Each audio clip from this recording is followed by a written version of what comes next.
All right, so for our wind force field, I'm going to go ahead and switch turbulence over to wind. Now you're going to notice with wind, and I'm going to back this up here, with wind it looks pretty interesting, right? You can kind of see that there's this sort of tunneling cylindrical shape. That is the direction of the wind. So I'm going to go ahead and go to my side view, rotate this a little bit. All right, and let's go ahead and see what happens with the value of maybe 20. And you'll see as you adjust that value, these rings get closer together, kind of visually showing you how strong your wind is going to be. And just as expected, our wind is going to go ahead and shoot those particles up in the air in whatever direction it's facing. If I decide I want it to face that way, it can face that way. Now what's cool is I can kind of adjust this in real time as I play my simulation. And once I'm happy with where this is, I can go ahead and confirm.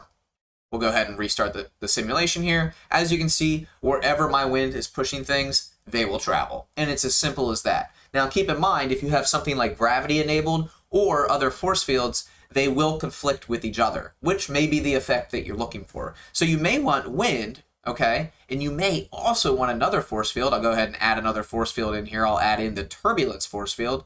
Our turbulence force field will also be acting on our simulation. I'll set that to 30. Now let's go ahead and see what we get with turbulence and wind.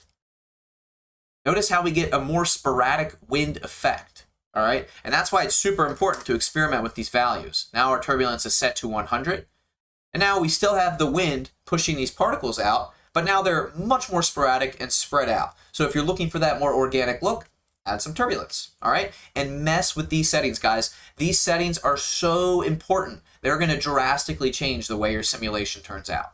All right, so I want to quickly go over some of the most important settings for wind here. Now, there's a lot of different settings when you actually go into the wind force field. You'll see on the right, we have the shape, strength, flow, effect location, we have noise, and we have wind factor. I'm going to go over what I consider to be the most important of those. Let's start out with strength. This one's pretty easy. You guys can see that I actually have a particle system set up for both of these examples right here, and I outlined in this document that you will receive the actual strength, flow, and noise amount for each different value that I tested. Now, right here, you can see strength is pretty self-explanatory. It's the strength of the force field, so how much wind is actually being pushed out of the force field. On the left, we have a strength of 10, and on the right, we have a strength of 100. Pretty self-explanatory.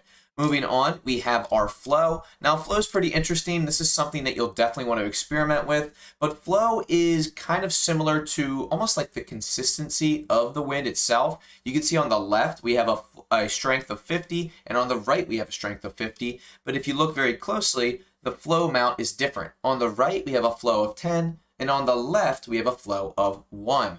Now, you can see the clear difference here. On the right, it seems a lot smoother, but it also doesn't seem like the wind is pushing our particles as fast. So that's kind of the effect you get right there. I also included these awesome descriptions right here. Basically, the way it works is it's sort of like a drag force, right? So the lower values, you'll get more rapid and frequent dynamic turbulence. And then with a higher value, you'll get a more slow and smooth result with more consistent wind pattern. So if you want it to be a little bit more predictable, like on the right-hand side here, you'll want to choose a higher flow value. So that's kind of how flow works right there. Moving on to noise, this is going to be a little bit more difficult to actually see the example, but noise is basically random turbulence. The higher the amount, the more turbulence you will have. So on the left, we have a noise value of 10, and on the right, we have 0. Now, if you look very closely, you can tell the difference, but because these particles are moving so quickly, it's a little bit more difficult to tell, but that's basically how noise works. It's very similar to if you were to add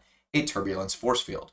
Moving on, we have absorption. Now, this one is a little bit difficult to figure out unless you have a very specific type of simulation, but absorption basically can either be checked or it cannot be checked. In this example, absorption is checked. Now, we actually have a moving object. Let me go ahead and go into our 3D view here. We have a moving object in front of our particle simulator.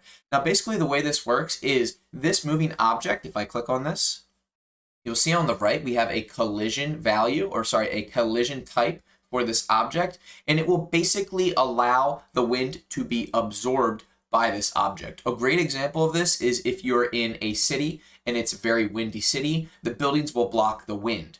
Now, if you don't have a collision enabled on your object, you'll notice that it actually won't block this value. So it's actually absorbing some of the wind as if the wind is hitting it and not able to get past the object. And you can clearly see this visually. If we go to our top-down view, you can clearly see how our object is blocking this wind. This is a very cool thing that you can do, especially if you want to have an object behind another object that's not as affected by the wind. You'll get a more realistic result if absorption is enabled. Just make sure you have collision enabled on the object that you want blocking the wind.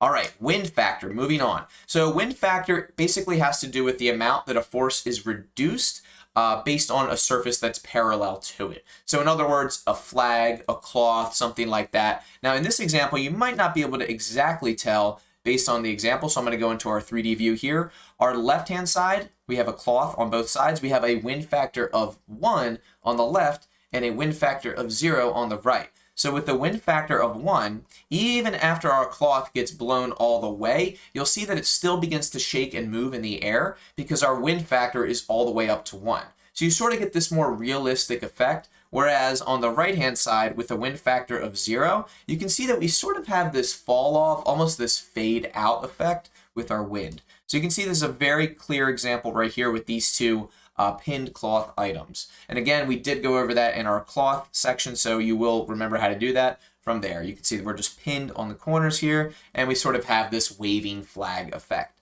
So again, there's a lot of different factors that go into how our wind force field works, and I laid them out really nicely in this document for you so that if you want to quickly copy and paste into your own document, you can get the result that you're looking for.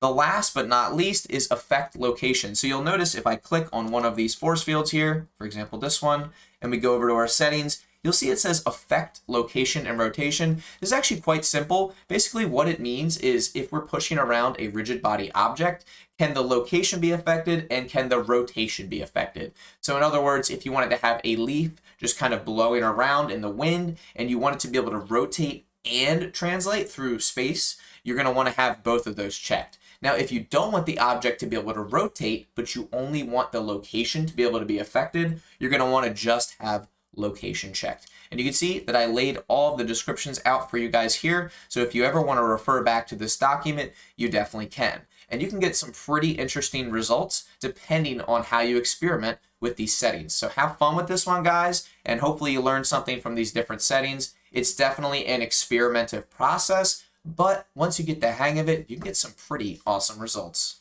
All right, next up on our list, let's go ahead and go with the vortex simulation.